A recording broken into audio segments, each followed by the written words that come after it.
what sort of rights do you consider when going through either consent order or the 50B itself?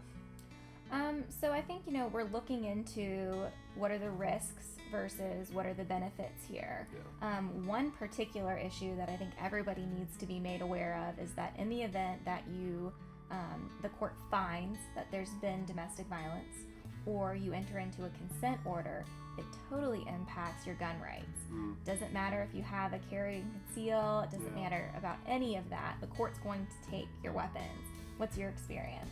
Well, I've had many clients that, the thing about a 50B is the second it gets put on you, even the ex parte, which means without other people there, the second that goes on, you're required to turn in all of your firearms immediately.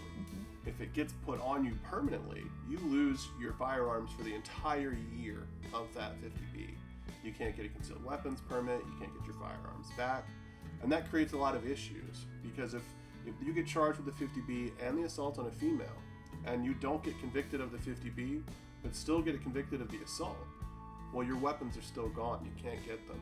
So it's sort of a double dip into taking the weapons away from these domestic violence people that have been alleged to have committed domestic violence. As a constitutional rights person, as a person who supports gun rights, it feels like that's a little draconian at times, but with the amount of people that actually lose their lives as a result of domestic violence, it's one of those things that makes real sense for our society. How do y'all view it on your side with taking the guns away? Yeah, I think it's a very similar approach.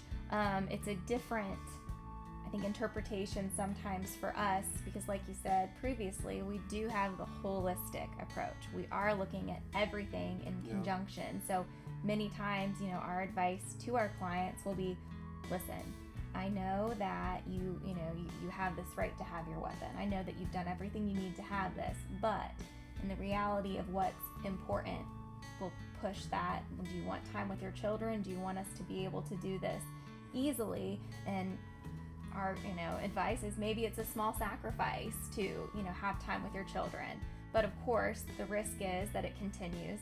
It gets renewed for years and years and years.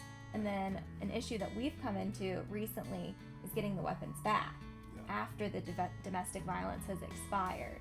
I think that's been very interesting for us, for clients that haven't filed the proper form in the proper period of time, and then their weapons are destroyed. Well, it's even further than that sometimes, where, for instance, I have a client where I have a fully signed judge's order to return the firearms. And when I present that to the sheriff's office, they have the authority to issue those firearms. So there's actually a constitutional conflict where the executive branch of the government and the judicial branch of government are disagreeing about how to enforce something. And so even if you follow the laws to get those guns back, you have a real hard pathway to actually getting those guns back in reality. So it's almost a layered approach to making sure that these people that have been alleged to have committed violent acts to not have their firearms back. So I guess taking all of that into consideration, it may not be the best advice always to enter into a consent order when taking all of these constitutional rights into consideration. So that's very interesting for me to learn and know. Well, again, I think it always comes down to whether the consent order is the right move. Sure. I mean, if you can avoid an actual 50B from going on you, maybe the consent order is the right move. But if it's a situation where there's a factual disagreement, maybe you try that, just because if someone's that concerned about their firearm rights, that's something that's going to be very important to them for a long time. If you need some advice regarding your custody or family law situation in Forsyth County or the surrounding counties, please come make an appointment with me at Dummett-Frayden in Winston-Salem.